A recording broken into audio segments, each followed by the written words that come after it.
Hey, everybody, and welcome back to another episode of Veach Season.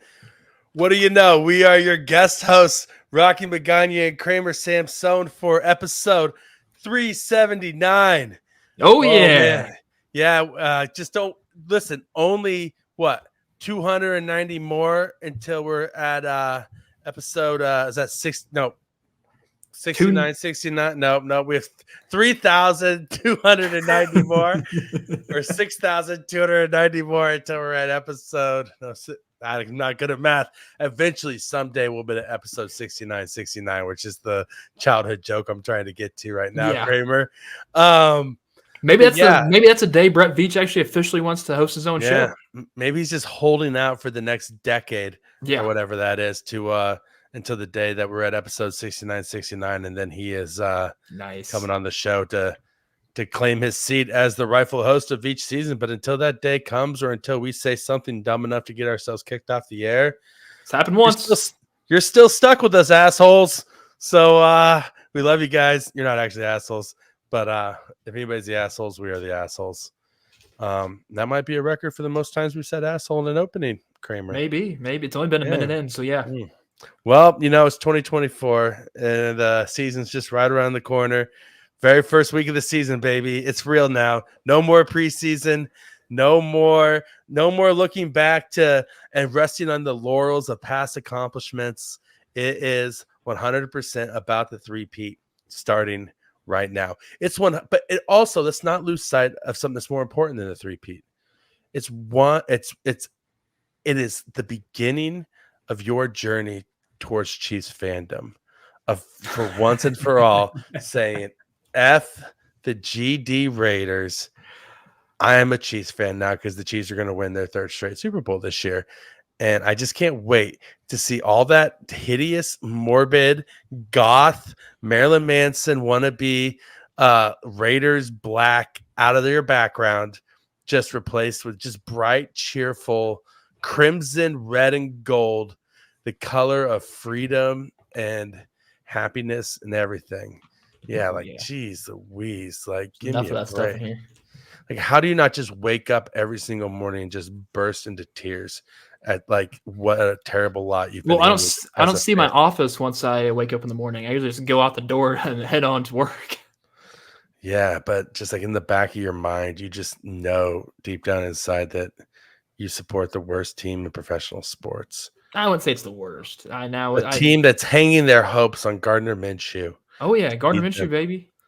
Oh my gosh. Minshew mania is running. Can you imagine being so depressed that you have to convince yourself that Gardner Minshew is a viable option at quarterback? Dude, I tried to convince myself about Jimmy Garoppolo whenever that did happen. And I knew for a fact I was trying to convince myself, this isn't going to work out. There's no way this works out. It didn't work out.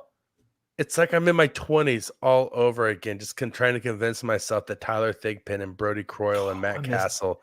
I miss Tyler Thigpen. My goodness. All just that Damon Heward is a viable NFL quarterback. You are just every Chiefs fan 20 years ago. But the problem is that the Raiders are never going to draft a Patrick Mahomes. I don't think anybody's going to draft a Patrick Mahomes. He's one of one. No, he is one of one. And so just give up. I was you, I would just give up now. Did you ever give up? Get on the fandom. Did you give up after Super Bowl III? Well, I was only 27 years old during Super Bowl III. And so, no, I did not. No, I'm joking. I was not born yet, surprisingly enough, during Super Bowl III. So then you had time to wait. I mean, I guess I have time to wait now, I guess. It's annoying, but here's a true story. When I was 12 years old, I was a die-hard Marshall Faulk fan. Yeah. Die-hard. I could see why. Marshall Faulk, an Indianapolis Colts fan. I loved the Chiefs at that point, but if you asked me back then, I would have said the Colts were my number one team. Yeah, probably because Peyton.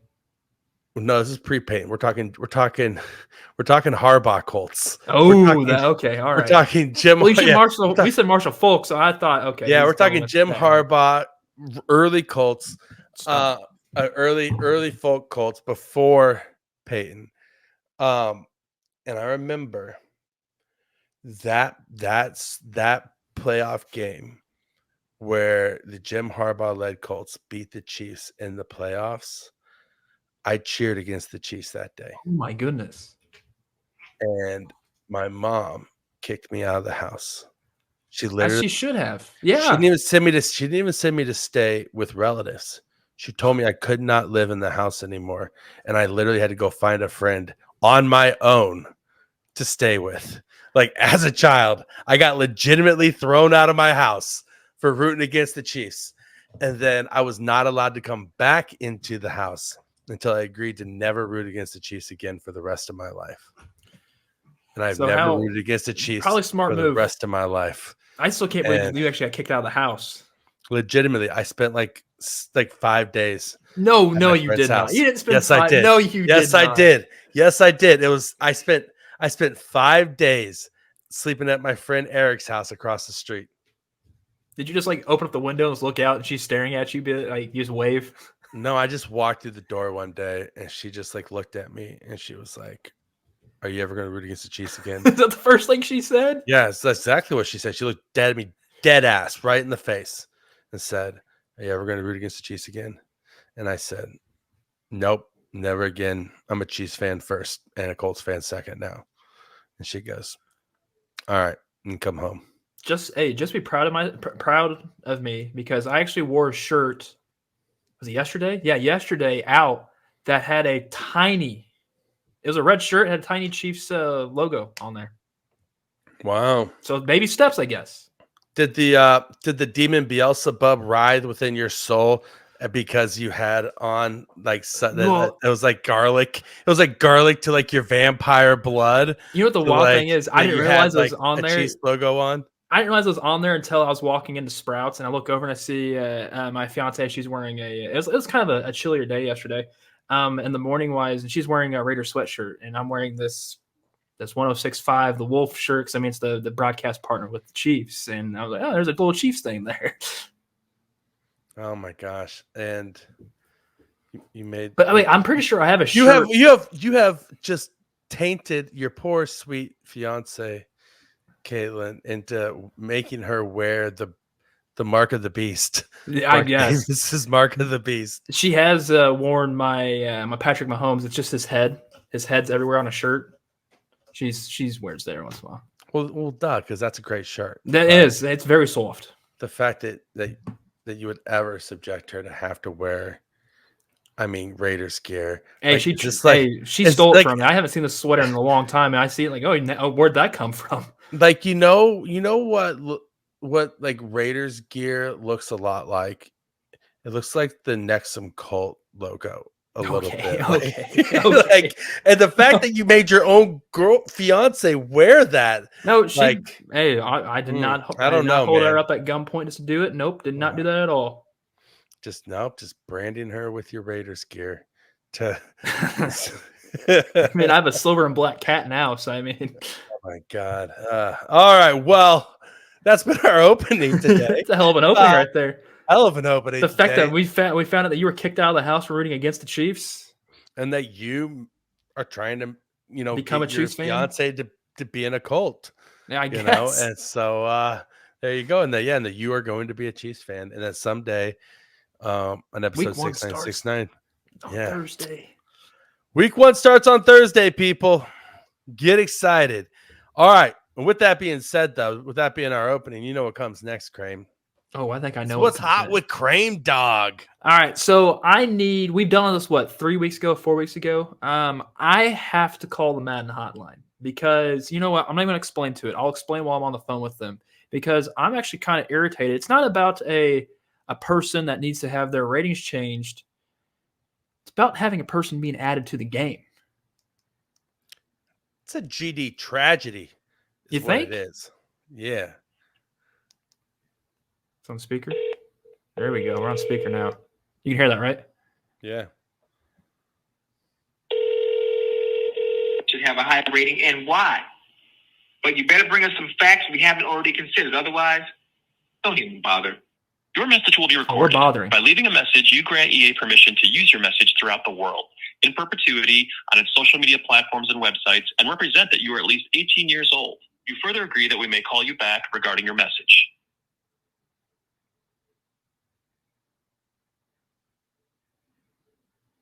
Do I go now?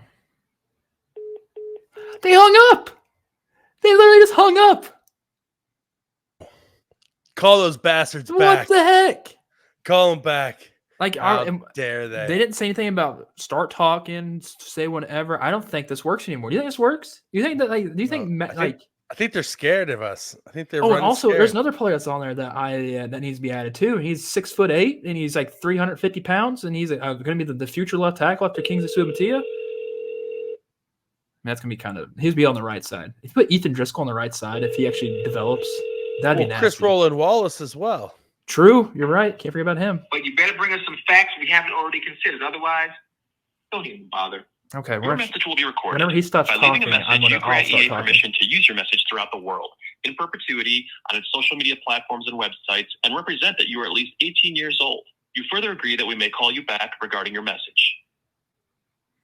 Hey, this is Kramer.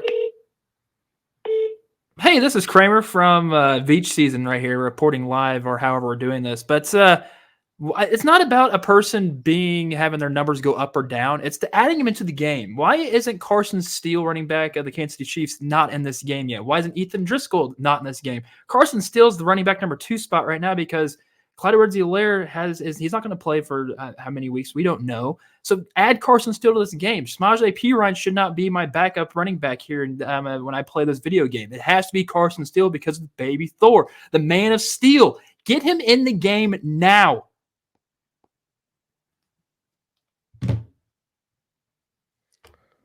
That felt good. We actually got a tone after the end of that one too. Yeah. I think I might call him as well. You want to try it? Go for it. Yeah, let's just do it. It feels good. Today. If it you know what, you just got to get it off your chest sometimes because you know what? Listening to you talk, I got a little riled up also, and I thought to myself, I want to call about Carson Steele as well. You should. I think everybody should. If you listen to Veach everybody season, should. The phone number is 844-623-3361.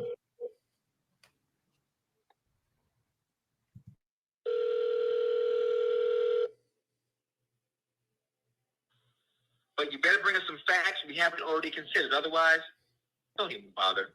Is that Chad Johnson? Recorded. By leaving a message, you grant EA permission to use your message throughout the world, in perpetuity, on its social media platforms and websites, and represent that you are at least 18 years old.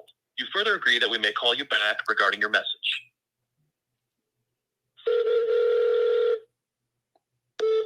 How in the hell do you not have Carson Steele in your GD video game? I mean, like, the guy is going to win 17 Kyle Brandt Angry Run Scepters this year. He is literally the reincarnation of the baby child between Jerome Bettis and Natron Means. Like, there is he has a stiff arm that makes Derrick Henry's stiff arm look like it is an infant trying to push away its parent. Like, there is no excuse why you can't have the Man of Steel, the War Horse, the baby Thor, the Crocky J owner. The man owns a GD alligator as a pet. He is going to be an all-pro running back this year. He is going to be like he's going to be on the cover of your game within 3 seasons. How the hell do you not even have him on there? Like, honestly, heads should roll. Do your job better. Put him on the game. Yes. There we go. That's hot. That is what's hot with Krame Dog. Yep. This is the official Chiefs podcast of Halle Berry, but it's also the official Chiefs podcast of Carson Steele fans as well. Dude, that dude's gonna be fun. He's gonna have a good career. Stud. Such a stud. All right, that's been What's Hot with Krame Dog. Moving on, you know what's coming up next is Pop Kingdom. Man, this camera sucks tonight. Sorry about that, Rocky. Look at you go. I can't do this. Go for it. You got my chest going down. Yeah, I see your chest right there, huh? And so looking good there. Showing me the goods. That works. You're showing me the goods, Krame. You're showing me the goods. We can earmark this for Serta to cut it out, or we can let people sit there and see me ogle you for like it's the last it's our 20 Veach, seconds. Veach OnlyFans. Yeah, our Veach OnlyFans outtakes, the Veach takes. Listen, there's just gonna be a random episode someday where they just my camera cuts out and it comes back on, and I'm just sitting here shirtless, right? Just Just let it in all happen. my glory. Yeah, Let it happen. I mean, what people don't know is that neither one of us are wearing pants during these episodes. Oh, it's very true. Very much. It's balmy in this room. I can't wear pants. Oh my gosh, I'm sitting bare ass in a leather chair right now. You know how sticky that would feel standing up. Oh my god, I couldn't get out of this chair if I wanted to. It would just lift up with me. It's completely just stuck to my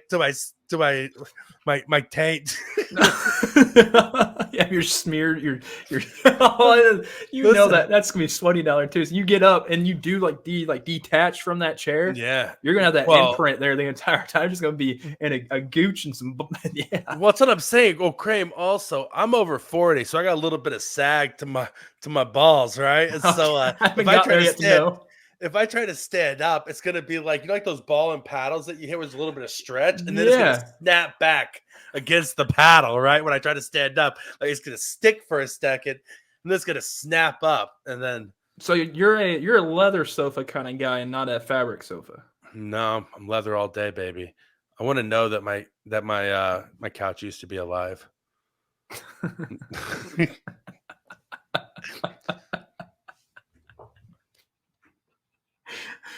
Anyway, moving on, Veach season, baby. Moving on to Pop Kingdom. So the Chiefs have made some signings after the 53-man roster announcements, right? They brought in Cam Thomas, huge draft crush of mine, that I'm literally obsessed with. They brought in Peyton Hendershot. I guess let's say gleam in your eye about him. Mm-hmm. Well, then they also signed the older brother of the 2023 draft crush of mine, Tuli Tuipulotu's older brother Marlon. Oh, Marlon Tuipulotu.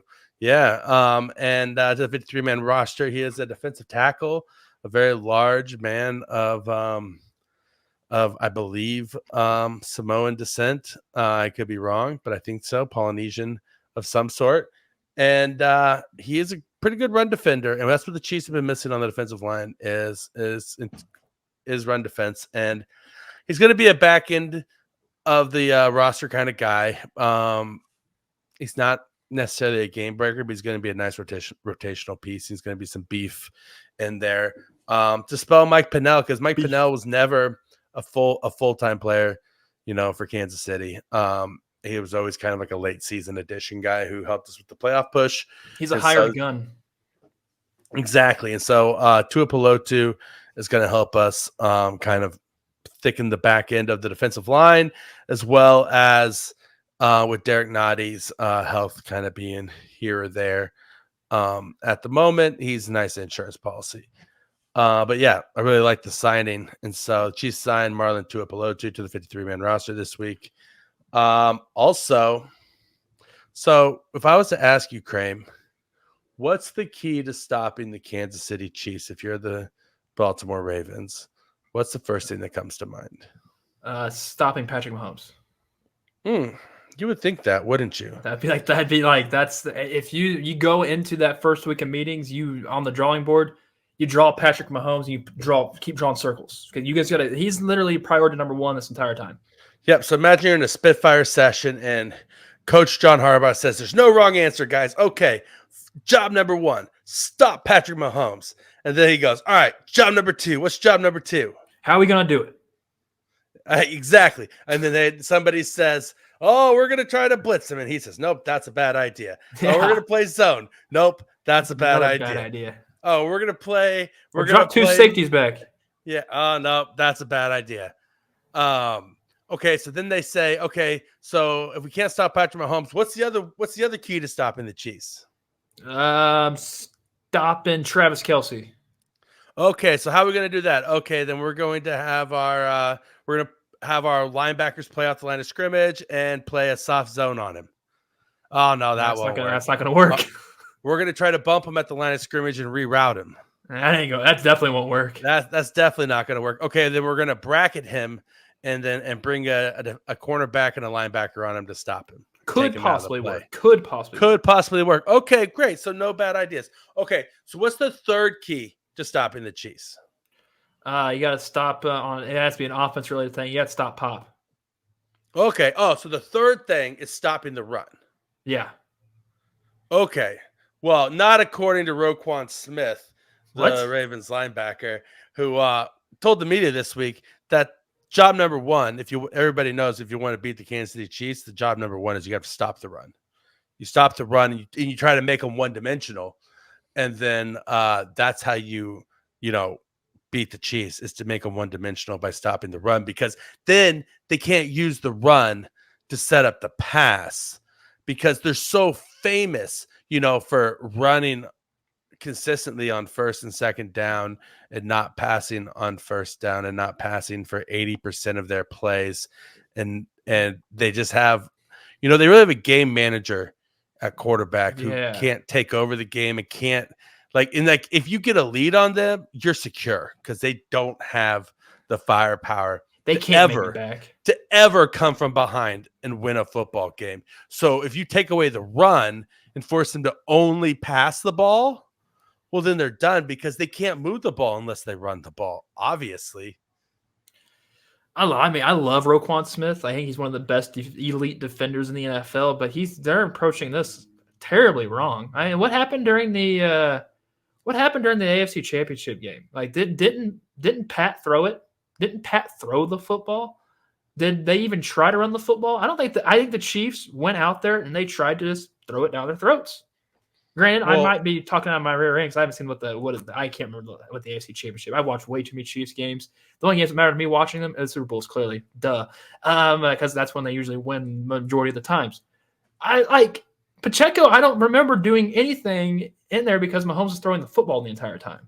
Because were the Chiefs down majority of it? No, they were up. Chiefs were up. Ravens tried coming back. The biggest play was when Jerry Sneed knocked that ball out of Zay Flowers' hands. Boom, done. That's game. Yeah, no. So looking at the box score from last year when the Chiefs played the Ravens, Lamar Jackson was 20 of 37 for 272 yards, a touchdown and interception. Lamar Jackson led the team in rushing for 8 carries for 54 yards. Zay Flowers had 5 receptions for 115 yards and 1 TD. That's the Ravens side. Yeah. The Chiefs side, Mahomes was 30 of 39 for 241 and a touchdown.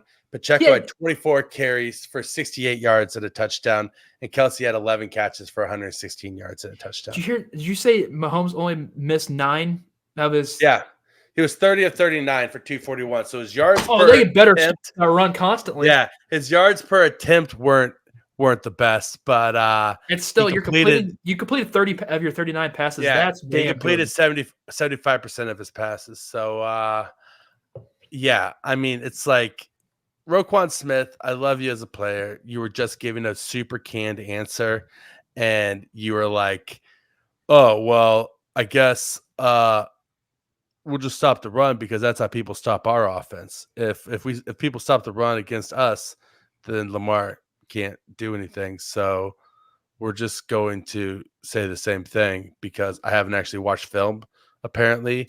And even if the Chiefs wide receivers weren't the best last year, bro, you're playing against a completely different team. This isn't This isn't the 2023 Chiefs. Like, teams change in the offseason. There's a thing called free agency in the draft, bro. You should know this because you weren't drafted by the team you're currently playing for. You're getting paid to watch film, Roquan Smith. And I love that he seems to be completely disinterested, disengaged, and just giving canned answers, because I hope that his head's not in it. Yeah. Now, obviously, him saying something in a press conference is 100% different than him actually going out and playing on Sunday, and maybe he's just doesn't want to do press, right? Maybe he's in his Marshawn Lynch, I'm going to get fined if I don't show up kind of phase. I'm here so I don't get fined. Yeah, I'm here so I don't get fined. Love Marshawn Lynch. Dude, did you see, sorry, you said his name, popped in my head. He went into like some area in like California and basically went to 49ers fans and like, you 49ers fans? And they say, yeah. He said, well, F you. Love it. It was great. Peak Marshawn Lynch. That's amazing. I love Marshawn Lynch as Me well, too. even though he played for the Raiders. Honorary. I got his jersey. I had to. Yeah, you had to. He was awesome. Also, next in Pop Kingdom, Taylor Swift has been drawing up plays for the Kansas City Chiefs in her free time. Just like not like Andy Reid's not like, hey Taylor, draw me up some plays. No, I And I'll think he's give you doing a that. cheeseburger. No, I think, but as like the same way that like me or you would try to draw up plays or have a Madden franchise or whatever. So I in have her my free napkins time, right here. yeah, in her free time, Taylor Swift is drawing up plays for the Kansas City Chiefs. And Mahomes said he would not be surprised if one ends up getting slipped into the playbook because during installs, Andy Reid does allow the players to bring plays to him to try out and say, hey, we came up with this play. Like there's like the snow globe. Isn't The that how snow the globe corn play dog came played? from that. That's how in corn snow? dog came. That's how Tom and Jerry, right? The game winning Super Bowl play from last year came to be. And so what would be more poetic and beautiful than if in the fourth quarter of the Super Bowl for the game-winning touchdown, the Kansas City Chiefs call Love Story Right. Love The story. number right. 87. Love Story Right 87 to Travis Kelce for the game-winning touchdown. That'd be interesting. I don't think It'd be I don't. interesting. So is Taylor going to give him? Is she going directly to Andy, or is Andy going directly to her, or is it her giving it to Travis, giving it to Andy, or is She's it slipping it to Travis in his lunchbox when he goes to work? No, and I then got it. with a note that says, "Give this to Andy." That's not how it And happened. then, okay, not how it tell happened. me how it happened, Krame. She's going the girl route. She's going to give it to Brittany. Brittany's going to slide it. Brittany's going to clearly give it to Patrick Mahomes because clearly they do everything at the hip. He's going to see it and be like, "That's not a bad idea." Doesn't even tell Andy about it. They just run it off that. Or they go the Supergirl route. She gives it to Brittany. Brittany, while she's at the wives' luncheon, gives it to Tammy Reed. Oh, yes. And Tammy just puts it in Coach's playbook, like prints it off, puts it in Coach's playbook, and he thinks he came up with it when he sees it. And he says, "Oh, whoa, what's this great play that I came up with?" And then he installs it, and they win the game. I'm curious to see when it happens. We never actually know that she created the play though, because in the post game he'll be like, "Yeah, it's been in my playbook, I guess, for a really long time. I forgot it was even in there, and I saw it, and I thought this is a really good play, and then we called it, and it won the game." But in the background, Taylor Swift is like pulling all the strings, like the marionette puppeteer that she is. Exactly. I mean, she's So bigger than the NFL, so she's bigger than she's a billionaire. So if Taylor Swift designed to play a game-winning play for Travis Kelce, I think it'd be called Love Story Right 87. What do you think it would be called? Oh, I'm not good at play on words when it comes to here. Shoot from the hip on this. Dude, I'm drawing blanks. I can't dabble. This is why we need the books. official Chiefs Taylor Swift corresponding. Yeah, it's true. Your fiance in here to at least feed you like some song. Like she needs to have her cards on the side of like, hey, just put it right here. I have no idea, dude. I'm drawing blanks, man. I'm not a Taylor Swift. Well, there you go. Like blank space, blah blah blah blah. Is that one for songs? Yeah, and you find a hole. You find a hole in the zone, right? And then you and Travis sits down in the hole in the zone, and then he's sitting more than just down that hole. Yeah. Well, you throw the ball deep. If you know what I mean. You throw the ball deep in the hole, if you know what I mean. Yeah. That's as close as we're gonna get to whatever. I can't. Unless I'm sedated with something, then the juices will be going. Not right now. I can't do it right now. Yeah, I hear you. Need to, unless you have that medicinal inspiration. You're right. You're right. Yeah, no, I don't. One of my friends T, one of my friends H, and one of my ones C.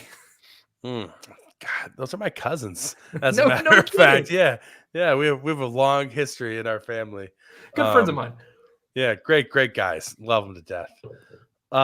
Also, ironically enough, on Thursday, on the same day as the Chiefs opener, on the same day as the banner ceremony is being held, and the banner is falling down for the late Chiefs' latest Super Bowl, as the Chiefs prepare to try to go for a 17-win season. There's another Chiefs-related person who's trying to go 10-20. And that's Chiefsaholic, and that's years in a federal penitentiary that he's facing because he's being sentenced on the day of the season opener. So while the Chiefs are trying to go 17-0, he's trying to go 10-20, and we'll see which one he's gonna get. Is it an omen on the Chiefs if he ends up getting the 20? But is it a bad one or a good one if he gets to 10? If he gets to 10 years, that's a good omen, right? I think it's a bad omen because he wants the 10 years, and that's the lower end. And he's kind of a blight on the fandom, and kind of F that guy because he robbed innocent people. Yeah. He's a scumbag. But if I was the judge and the sentencing guidelines was 10-20, and I would give him 17, one for each win the Chiefs are going to have this year, and that would be a good omen.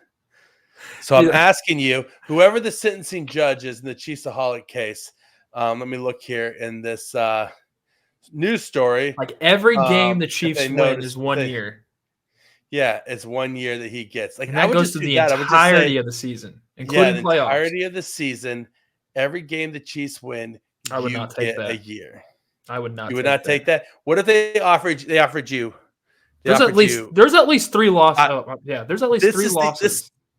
This is the ultimate over-under bet with your life. The judge says, all right, over-under is 12 years. Or you get 1 year for every game the Chiefs win. Oh, if I'm him, I'm taking the over-under 12. Because, like I said, there's only 3 losses that I see. So yes, you're taking the 12. You're taking the 12 then. Because otherwise you end up with 14 years. Well, that's all. You also got to think about it, too. This also includes playoffs. Like, this also has to include play. Yeah, see, that's what I'm saying. And that's what, 3 or 4 wins there? That's 3 at least. Because if you get the first round bye, you only have to win 3. So you could at least get to, if I think there's only 3 losses, he gets 17 years. Yeah, so then if the judge offered you an over, plus we'll say 3 playoff victories, right? So we're saying, 17 years. And so if the judge offered you 14 years or a year for every game the Chiefs win this year, including the playoffs, which would you take? Taking the Chiefs games.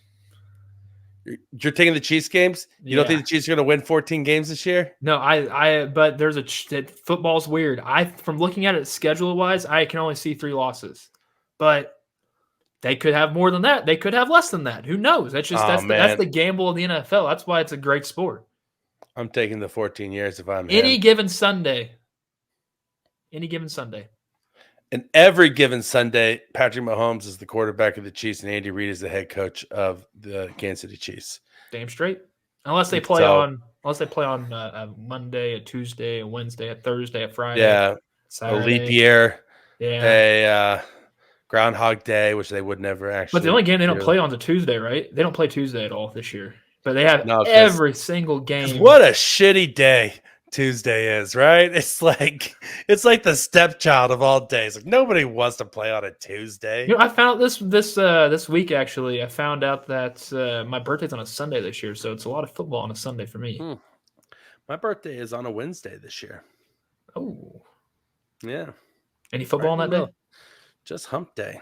Hump Day. No, I don't think there is any football on that day. So it's unfortunate. All right. Also, Clyde Edwards-Helaire is starting the season on the NFI list. Not ready to play yet. So working through his situation. Obviously, nothing but respect for him. Take your time, dude. Yep. Take your time. Chiefs are continuing to pay him, even though they're not required to while he's on the NFI. Obviously, it seems like the right thing to do. He has to be out for at least 4 games. Maybe he's out for more. Maybe they're keeping him on ice for the playoffs. Maybe he doesn't play at all this year, right? Whatever he has to do, he does. But one thing about it is that he becomes vested after this season, so there is a chance that the Chiefs are doing him a solid, right now as well. And just saying like, hey, we'll carry you for the year so you can get vested. But hopefully he comes back and he's a contributing part of this roster for this team. Life is hard. And in a similar note, like, because this all stems with Clyde Edwards-Helaire from him being robbed at gunpoint, right? Like he has PTSD from being robbed at gunpoint. And Ricky Pearsall Jr. for the 49ers was shot during an attempted robbery this week. Like, that's horrible. Like, I hate the 49ers, but that's horrible to happen to that young man. And I mean, stop being garbage people. It was either going to or after a signing event. Yeah, like just stop being garbage human beings who are violent to other people. Like, stop hurting people. Stop trying to take things that aren't yours. And like, there's better ways out there, young men. Like, just grow up, man up, and make the hard decisions to make positive decisions. It's not easy in life. Believe me, I know this. Like, life is hard. Life sucks. And there's a lot of people who are born into really, really shitty situations and have really shitty lives. No doubt about that. There is never an excuse to choose violence as a means to dig yourself out of that hole. Amen. There is other ways, and you have to be man enough and strong enough to choose hope and find those other means. And it's not fair to ruin somebody else's life because your life is ruined. Like, it's as simple as that. You're putting somebody else in your shoes and you don't even like your shoes, or you don't have any shoes. Right. And so it's bullshit, and you kids need to cut it out. Yeah. It's not worth it. It feels like it's people who are younger than me doing this type of shit, and it's annoying as fuck. I mean, it's nothing new. Every generation's had it. Every like my generation had people who did it. Your generation has people who did it. The next generation has people. There's always been desperation and violence in humanity, and a lack of enough to go around to take care of everybody. And people do desperate things out of desperation, or out of greed, or out of hatred, or out of just not thinking. Or just just lack of awareness, or lack of intelligence, or lack of empathy. You know what I mean? Just like lack of emotional maturity or security. There's a million different reasons why people do things, but resorting to violence is never the answer. And that's my old man soapbox this week for Veach season. I will step off of that old man soapbox now, because that's the end of Pop Kingdom, and we are going to shift our attention now to the Chiefs update. We already talked a little bit about, Chiefs sign Marlon Tuipulotu. Roquan Smith says that Patrick Mahomes can't throw the ball. Well, also this week, during his press conference, Travis Kelce told reporters that he is in fact not on a pitch count. He has a full workload, and he is not anticipating them, spelling him more than normal, and that he says he's ready to go out and play a full season. Is that us wrongdoing of us trying to think he was ever going to be on a pitch count? I thought, but then more and more once the training camp was going on, I'm like, there's no. He's going out there full gun blazing this season. Like, you could just tell by the way that he was acting, what he was doing out there during camp, and how he was talking to the media. I think we're gonna have it's like, it pains me saying this because of who I pledged my allegiance to, but we're gonna see 1,000-yard season from Travis Kelce, aren't we? We're going to see him just go do stupid things this year. In what year was this year? 12. 12. I thought it was 13, but man, 12. He's going to do some stupid things this year. That's going to be like put him even more a main reason why he needs to get that jacket. Well, and I think last knock year, on his door for it. Last year he had a lingering leg injury that, and we could see that at his age. Yeah, and I think that's why he was on a pitch count last year. Is that he had this leg injury? He was 100%. He had to work his work. That was like week 4, wasn't it? Last year. It was week 1. It was week 1. It was week 1. And so then he missed the first game, right? And then he came back. He rushed himself back a little bit. He was on a pitch count.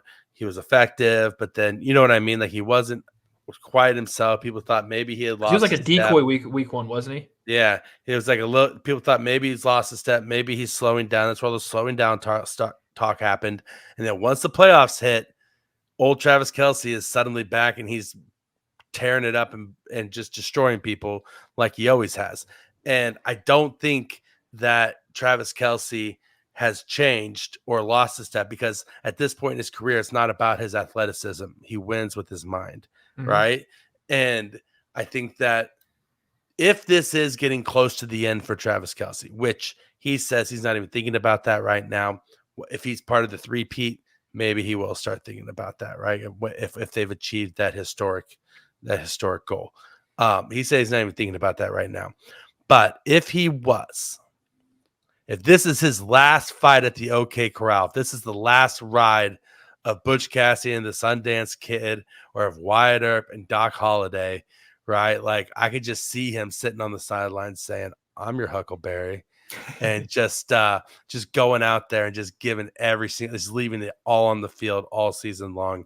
And like you said, going over 1,000 yards. He would have gone over 1,000 yards last season for his down year, except for he voluntarily took the game off and said, "Listen, I don't care about the stats." Like Travis Kelce had averaged enough receiving yards per game he played that if he would have played a full season, he would have had 1,000 yards receiving.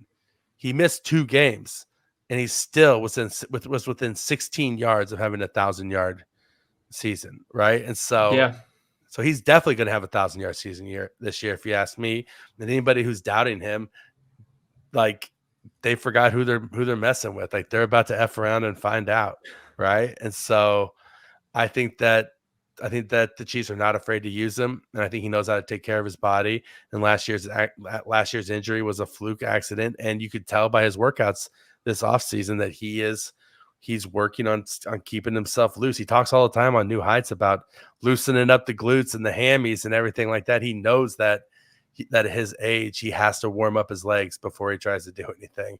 Otherwise, he's going to hurt himself, right? And so I got no concern about Travis Kelce playing a full slate and full workload, and I think he will, and I think he's going to be very effective.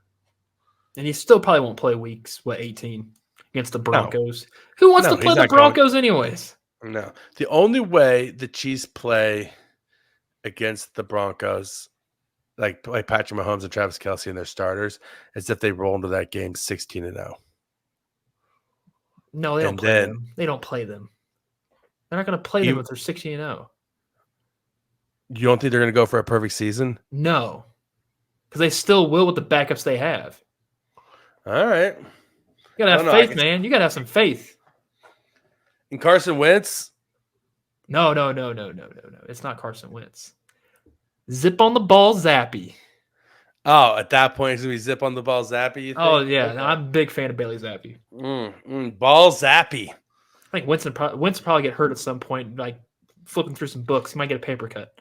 Yeah, he's gonna trip and fall down the stairs and cut his finger on the page that has Taylor Swift's Love Story, right? 87 on it, and then somehow it'll get infected and get sepsis, and he'll end up on the IR. Have to chop his thumb off. Yeah, he'll lose his finger, like Ronnie Lott. Like Ronnie Lott had a finger amputated in game, so that he wouldn't have to leave the game. Oh man, dude, that's wild. That's a different era of football, boys. That's a different era for football. My goodness. Yeah. Oh my gosh, a player getting his finger amputated. Which finger was it? To leave the game. I think he said it was his pointer finger. Oh, you need that thing. It got super broken. They ripped it on off. Yeah. So instead of they were like, you have to go to the hospital, or we could chop it off right now, and then I don't know, cauterize it or something. You'd have to, right? Yeah, and he was like, "All right, do that. I'm not leaving the game." And then, that is insanity to just voluntarily give up a finger, give up a digit, man. I think it was just a regular season game too. That's worse. It was the playoffs, right? Like that's a commitment to the game. That's a legendary status. Is that right there, though? Oh my gosh, that is that's where somebody needs to step in and save the athlete from himself. Yeah, no kidding. Like, are you sure you want to chop your finger? Yeah, go for it. Yeah. Are Yeah, you like, sure? no, we're not chopping Come off on. your finger, Roddy. Right? He's like, stop it. No, we're not chopping off It's your like, finger, Roddy. Not oh, again. man, not again. It's like halfway through the season, he's missing like 4 fingers. He's like, I can't catch the ball. I got like 3 digits left.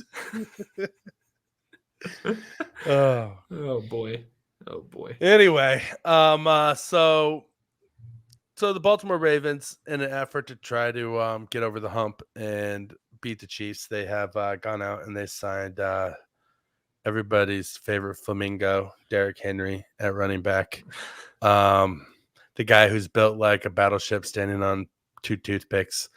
The guy who skips leg day every single day, but makes sure and does bench presses all the time, because obviously as a running back, who wants to actually have strong legs? You know, the most overrated running back in the history of football, the guy who has made a career on defenders not knowing how to tackle, and just trying to arm tackle him. Okay. Like, honestly, you watch Derrick Henry, everybody tries to tackle him high and like arm tackle him. Like No, are you you can't go kidding me? low. You can't go low in the Yeah. NFL anymore. You can go around the hips. You can tackle somebody's waist. You can wrap them up around the waist and the hips and tackle them. Which I think but no one does that when it comes to Derrick Henry, because they don't want his quads busting through their arms. What quads? Dude, okay, Rocky. Kramer, okay, I'm going to show you. He's got legs, man. I get what you mean. We're going to Exhibit A. Let me submit Exhibit A. If you're listening to this, you should really watch this on Twitter, because we're going to show a Derrick Henry workout video right now where you will see that the man, it's his own workout video, and you can see he posted of him skipping leg day and only working on his upper body. And you will see in this video, the man has no quads, and he has the calves. He has the calves of, like, how do I put this gently? She has the calves of an 80-pound South Korean platform diver in the Olympics. That's what his legs look like. So let me just go ahead and cue this up here, and we're gonna watch this, and then and you guys can just judge for yourself on whether or not I'm being too hard on Derrick Henry's childish legs that he has, that have no muscle and no definition whatsoever. All right, here we go. Let's play it. Here he is. Here is Derrick Henry, the All-Pro running back, skipping. He's moving quick there. Yeah, sure. He's moving fast. Look at those lanky, skinny spaghetti legs. No, good thing he's bench pressing here instead of working on these tiny, non-existent calves. Oh, good thing he's doing pull-ups, because that's what he needs to work on. So look at that definition right there. What definition? Yeah, you can see his calf. You can see the quad. No muscle definition, Rocky, whatsoever. It's because he's 6'3". He is tall. Listen, this is Derrick Henry's model-esque runway model legs right here, right? Yeah. This is Saquon Barkley's running back, grown man legs. Okay, 3 inches isn't that big of a deal. Tershawn Wharton is 6'1", and he has massive legs. But he's also like 330. Shaquille O'Neal is 7 feet tall and has massive legs. Height has nothing to do with your muscle mass. Yes, it does. It's all about height and eating. Then tell that to Chris Jones. Chris Jones eats great. Chris Jones has. You're saying, is it a dietary problem for Derrick Henry? Is it a workout problem for Derrick Henry? It's workout and also diet. It has to be, because as a person, I'm 6'2.5". It takes me forever to try to get my quads to look like anything, because I'm also at 210 pounds. But it's so hard to try to get definition on my legs. I can only imagine what it's like with Derrick Henry, even though he has more of a healthier regimen of eating timely things, working out on a 9 to 5, basically. But I mean, for him too, all of he's getting shots to the legs. Clearly, people are still hitting his legs no matter what. If he has to break those tackles, so if he's going to work out them legs, that's easier tear. If you were Derrick Henry and you had every single workout regimen available to you, had every single dietitian, you had every single personal trainer, you had nothing but time to work out and build muscle. You had enough time to make your arms look like this in your life. The glamour muscles look great, right? Yeah, your Sports Illustrated swimsuit muscles look awesome here at Derrick Henry. Your shirt off muscles look great. But you're a running back in the NFL. You should be focusing on these legs like 6 hours a day, just on the leg press for 6 hours a day. Too building much stress on your legs, and that's an easier way to have microfiber tears, and that could also lead to a bigger tear in a game. Well, I understand why he doesn't. Do squats, do something. Those are even bad for you. You can build leg muscle you can build leg muscle. No, those are. Look at Maurice Jones-Drew. Maurice Jones-Drew's legs so much better than Saquon's. Okay. You know whose legs are also better than Saquon's? Mike Evans' legs are probably better than Saquon's. Gardner Minshew. Terrell Owens' legs are better than Saquon's. Gardner Minshew. Jackie Joyner-Kersey's legs are better than Derrick Henry's. I mean, not Saquon's, Derrick Henry's. Aaron Donald has better legs. Eric Donald does have better legs. They all have better legs because guess what? They work on it and they work out. And to highlight my point, I'm going to bring up this story here from the Tennessean from back in 2019 from the great Chiefs great Frank the Shark Clark, who said ahead of that game, said, Derrick Henry is not hard to hit. He's just a big guy. Honestly, he should be running harder at his weight and size. I don't see any difficulty in tackling him. He's just easy. He is just easy to me up front because I don't look at any running back like they can't be tackled. He's not one of the best guys at breaking tackles to me, honestly. He's just a big body. And when people look at him, they're scared to tackle him, or they look at him and they're scared to play aggressive. I think I'm the aggressor. I know I am. That's because he's a bad like that's what Frank Clark is. If you're in the NFL, you should be a bad mother effer. You should not be afraid to go low and take a guy out. But the problem is that people are afraid of the large upper body. They see it and they think he's some kind of monster, but he's a monster literally built on two toothpicks. Like he had literally all you have to do is hit his legs. Like if you watch him, it's like a high-rise beach house. If you watch him play, anytime he gets tackled below the waist, he goes down. And that's why I think you've seen in the past, the reason why the Chiefs have fared pretty well against Derrick Henry is that they know that. And they know that they kill the legs, they kill the engine, and they kill the beast. And so, listen, Chiefs defense, go out there, hit Derrick Henry in the legs. He has no business running all over the Chiefs defense because he is the most overrated player in the history of no. He's not overrated. You can't say he's no. He helped put a team on his back 5 carries make it to the playoffs. When's the last time we put a team on his back and took him to the playoffs? Tennessee, 2 years ago. Yeah, when? 2 years ago? Yeah. Tennessee was in the playoffs 2 years ago?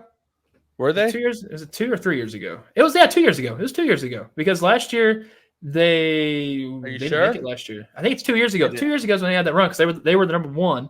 And they ended up they had the bye. They failed on the bye week. Was that 3 years ago?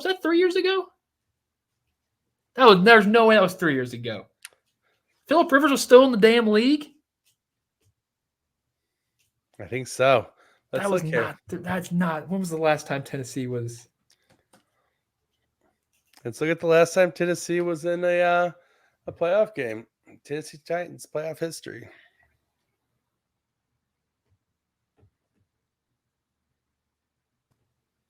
All right, so let's look here. The 1 seed of the playoffs. Ooh. 2021. They lost to the Cincinnati Bengals. That was that was the year that the Rams won, wasn't it? Yeah. Because yeah, Cincinnati, yeah. Joe Cool took out the win to Arrowhead. Yeah. Damn. Yeah. A lot of water under the bridge since the last time Derrick Henry carried a team, which is also why he's no longer on the Titans. Because Okay, because he's 30 years old. He is 30 years old. You can't just say the 250 firings of Vrabel. skips leg day. So they're the reason. He's the reason why Tennessee didn't make the playoffs. Gotcha. Heard that. No, that's exactly what you just said there, Rocky. No, I think that his best days are behind him. Oh, I think that 30 years Tennessee, old. Yeah, his best days. I think Tennessee doesn't want to pay him $8 million a year, and I think that if he's supposed to be a game breaker like everybody thinks he is, that he should be worth. If he's Christian McCaffrey, they'd pay Christian McCaffrey $8 million a year. They are paying Christian McCaffrey over $8 million. He's also a couple of years younger than him, though. So, but I'm saying is, Derrick Henry's overrated. No, he's just old. He's not overrated. He's just old. Travis Kelce is old, but not overrated. That's true, but you're just not. This is way too different on the spectrums, though. Way too different things on the spectrum. Because Travis Kelce doesn't skip leg day. I bet Travis Kelce skips a lot of things. I don't think Travis Kelce. He works out, but does Travis work out? I think that Travis works out harder than people give him credit for. No. I think that he's a student of the game, and I think that Derrick Henry. Go ahead. Derrick Henry is a one-trick pony. Derrick Henry is a very good stiff arm and nothing more. Like, when was the last time Derrick Henry juked somebody? Ever seen Derrick Henry juke anybody? No. He's always thrown to the ground. He throws to the ground. Goes to the brick wall. Why? Because they're tackling him high and they're not going for his legs. That's on them. That's the defender. That's what I'm saying. Derrick Henry has been successful because people are bad tacklers. Yeah, I guess. He's not overrated, though. He's 100% overrated. I'd probably take 20 running backs in the NFL over Derrick Henry today. Can you tackle Derrick Henry? Yes. No, you cannot. I promise you cannot. I promise you cannot tackle Derrick Henry. 12 years of wrestling, I could definitely. I don't think you can. Henry. Don't think you can. In an open field, maybe not because I'm slow. But in a hallway, you give me a 10-foot wide hallway. I'm tackling him 9 times. I think he pushes you to the ground. Not a chance. Hey, he steps over you actually with them long legs. Not a chance. He's gonna tiptoe on over you. I will promise you. I'd bet my name it. I would bet my left testicle that I would tackle Derrick Henry. Give me a 10-foot hallway and line it up, and I'll tackle him. Pads or no pads? Either one. No pads is fine with me. I don't care. Bro, I'm a wrestler. We're built for pain. That's a good point. That's a good point. All right. I will never get to see it happen. Could John Cena tackle Derrick Henry? Oh, yeah. Okay. We're probably the same size. There you go. Okay. All right. He just ended that argument. All right. Anyway, moving There's no on. way you're tackling Derrick Henry. I would tackle Derrick Henry every day of the week. I guarantee it. I have no fear of that man. I have no fear of him. I just know I just can't do it. Well, that's a difference. I know I can. Where there's a will, there's a way. 90% of achieving something is knowing that you can do it. That's very motivational.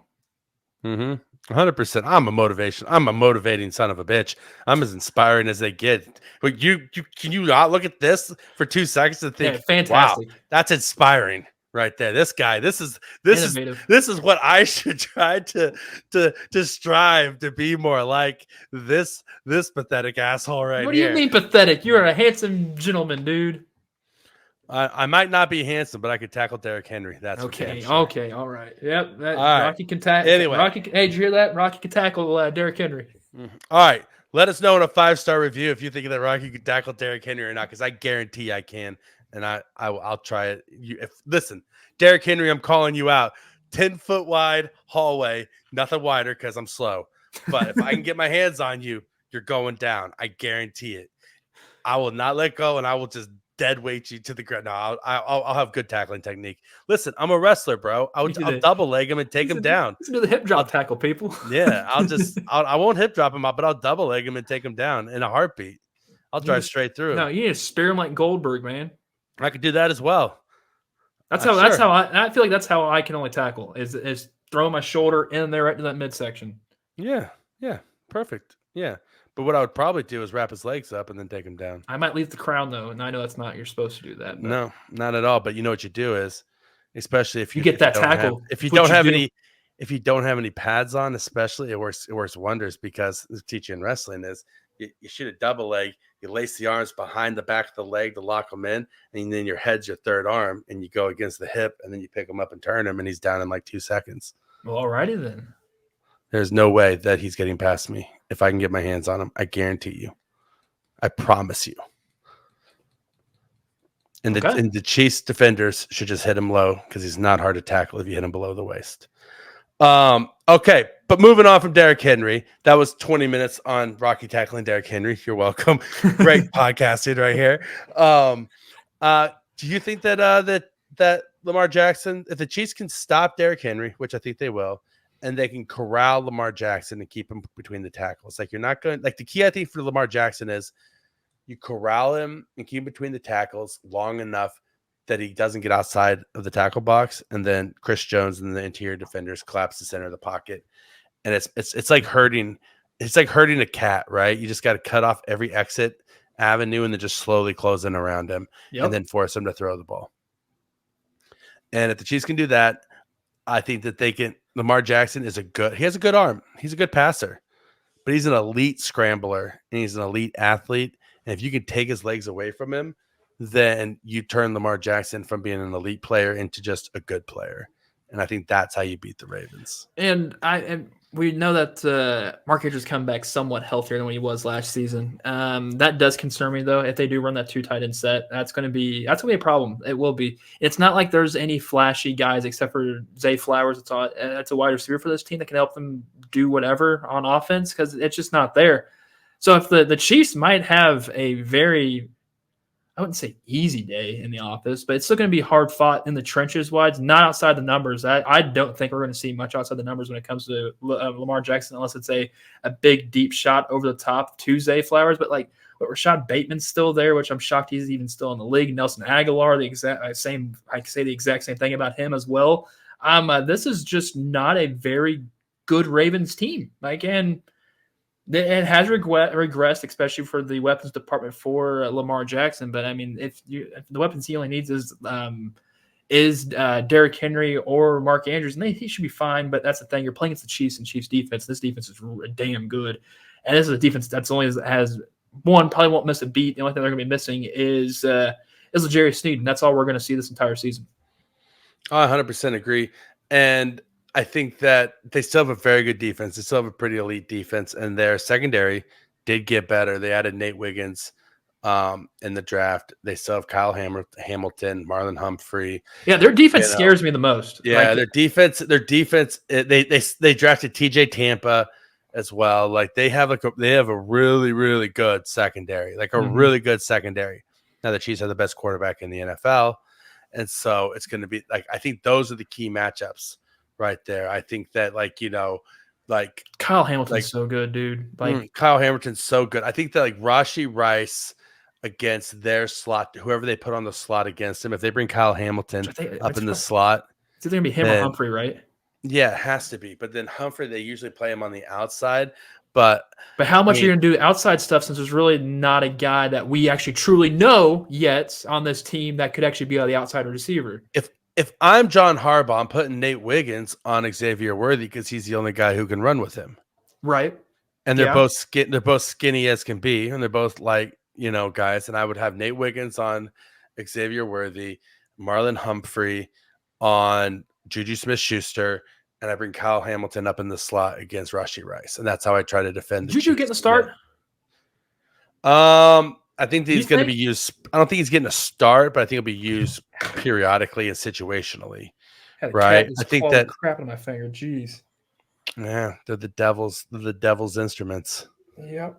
You little, yeah. Yeah, and so I think that's what they do. I think that the key is going to be Travis Kelce, and I think the key is going to be whether or not the Chiefs can stretch the ball and create space to work over the middle. I think that is going to be hard passing against this defense to an extent, but I think the Chiefs are going to find enough success. And I think that Patrick Mahomes, here's the deal. I think that the Ravens are going to cover really well. And I think that Patrick Mahomes is still going to complete passes because of ball placement, because of his intelligence, because of looking people off. He's going to find a way to pick apart the defense. There's not going to be anything they can do to stop it. That, and the way he extends the plays, like, you just can't count that out no matter what. He's going to extend the play probably the first drive of the game.